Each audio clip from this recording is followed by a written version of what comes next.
segunda edição do Chule Conversa. Hoje o tema é futebol alternativo. Mas o que é futebol alternativo? Muita gente vem me perguntar, inclusive meus pais sempre me perguntam: e o que vem a ser futebol alternativo, Matheus? Futebol alternativo nada mais é do que o futebol que está fora da mídia, fora do alcance do público em geral. Ou seja, o futebol alternativo é aquele futebol mais de áreas remotas, como o meu amigo Matheus Schenck, que hoje irá participar, está mostrando aqui na tela.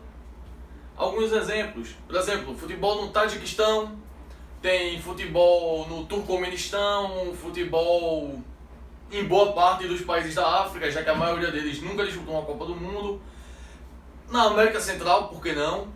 Ali pelo Caribe, principalmente. Oceania, não precisa nem dizer, né, gente? Não precisa nem estar no mérito, apenas Nova Zelândia e Austrália, que apesar de fazer parte da Confederação Asiática, mas está ali na Oceania. Apenas eles dois participaram de uma Copa do Mundo.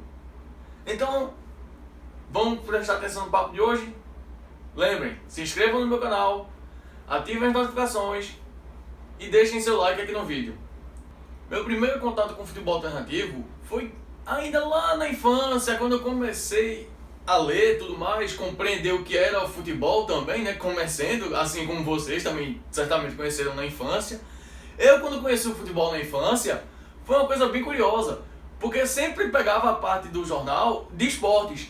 E eu não ia ler as notícias do dia a dia de cada clube. Eu ia ler aquela parte do tabelão, para ver os clubes. E sempre ficava curioso com alguns nomes de times. Por exemplo, alguns nomes curiosos como o Costa Rica, que é do Mato Grosso do Sul. Aparentemente você diz: ué, Costa Rica? Mas Costa Rica não é país? É, mas também tem no Mato Grosso do Sul.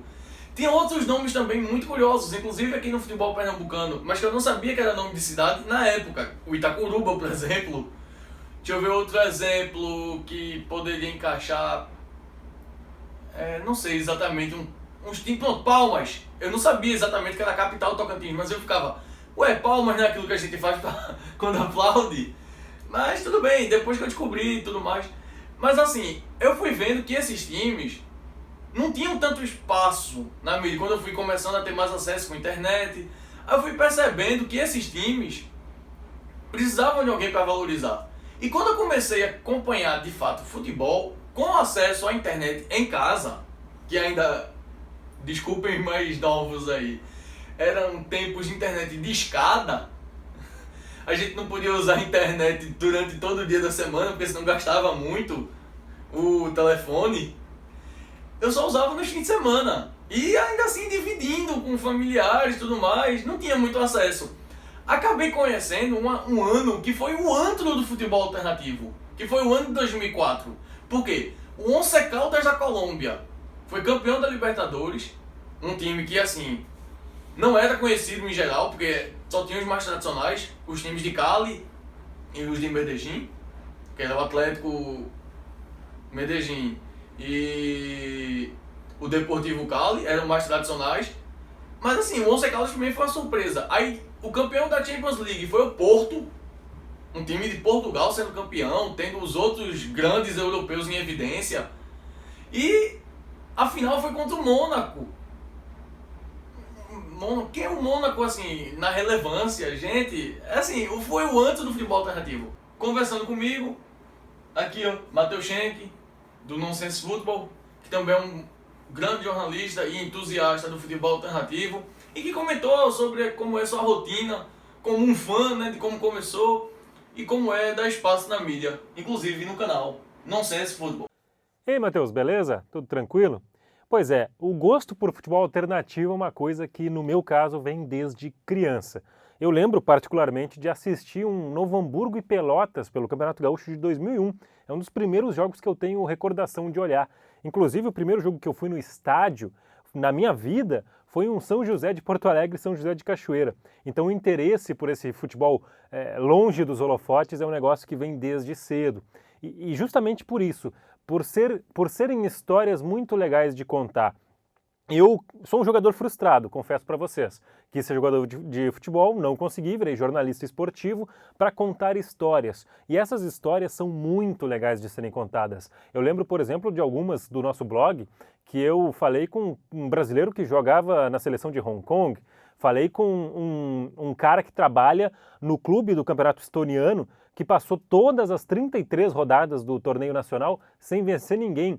Então é uma realidade diferente, uma realidade muito legal de se expor, porque são vozes que querem ser ouvidas. E isso é muito bacana. Só que o trabalho, claro, é bem complicado, não vou negar para vocês. Porque, por exemplo, eu tenho que fazer uma curadoria muito grande. Eu tenho a mania de, no final do dia, ver um site de placar ao vivo e buscar todos os jogos que aconteceram durante o dia, buscar no YouTube, buscar nas redes sociais dos clubes, imagens, vídeos legais que mostrem alguma coisa de diferente que possa ter acontecido nesses jogos. É um trabalho árduo, pesaroso, é complicado de fazer porque leva muito tempo. Em dias normais eu chego a levar 4, 5 horas só para fazer isso, antes da pandemia. É um trabalho difícil, mas muito legal e muito prazeroso quando a gente encontra essas histórias que são muito legais de se contar. É isso então, valeu! Outro convidado foi Luiz Prates, que também é jornalista e também é entusiasta do futebol alternativo. Luiz, inclusive, faz também, assim como eu, uma abrangência desses campeonatos mais remotos, lá no Dois Lances que ele acompanha. Eu vou deixar o link também para vocês. Confiram. Sou apaixonado por futebol desde criança, e essa paixão foi transmitida a mim pelos meus pais. Eu lembro que, na época da escola, minhas disciplinas preferidas eram História, Geografia, aquela parte dos mapas, dos países, das culturas e Português. E eu sempre via o futebol como uma maneira de tornar o conhecimento ainda mais atrativo, ainda mais prazeroso. E melhor do que adquirir conhecimento é compartilhar conhecimento. Quando tive acesso à internet pela primeira vez na minha casa, aos 12 anos de idade, eu comecei a me aprofundar em pesquisas, em fatos, em curiosidades sobre o futebol. Eu percebia que os grandes veículos de comunicação falavam muito sobre o futebol dos grandes centros, mas diante da imensidão do planeta, eu reparava e pensava, poxa, mas tem muito mais para ser mostrado. E jogos de entretenimento como FIFA Football, Superstar Soccer e Soccer Shootout também me ajudaram muito nesse sentido, sabe? Dessa curiosidade de sempre buscar saber mais sobre o esporte mais popular do planeta e compartilhar com os familiares, com os amigos, com os conhecidos, tudo que eu aprendi. Outra grande paixão minha, a escrita, me motivou a compartilhar tudo o que eu descobria em relação ao futebol dos mais variados lugares do mundo. E eu sempre busco contar as histórias de uma maneira diferente e até mesmo mais aprofundada do que se vê na mídia tradicional. Já contei muitas histórias da periferia do futebol, seja do interior do Brasil, da América Latina, dos confins da África, Ásia, Oceania ou dos clubes mais alternativos da Europa. Na minha visão, o futebol deve ser encarado como uma extensão, como um reflexo da sociedade. Atualmente, por exemplo, com a série de reportagens que estou escrevendo para o portal Dois Lances, o esporte vem me ajudando a saber como os países estão lidando com a pandemia do novo coronavírus. Enfim, o futebol é um grande agregador de conhecimento e contar as histórias alternativas do esporte mais popular do mundo tem sido uma experiência muito gratificante e muito enriquecedora. Sou imensamente grato a Deus, à minha família, aos amigos, enfim, a todas as pessoas que me incentivam a seguir firme nesta honrosa missão. Quero mandar um grande abraço a todos que estão assistindo a este vídeo e agradecer aos amigos Matheus Schuller e Matheus Schenck pelo espaço concedido.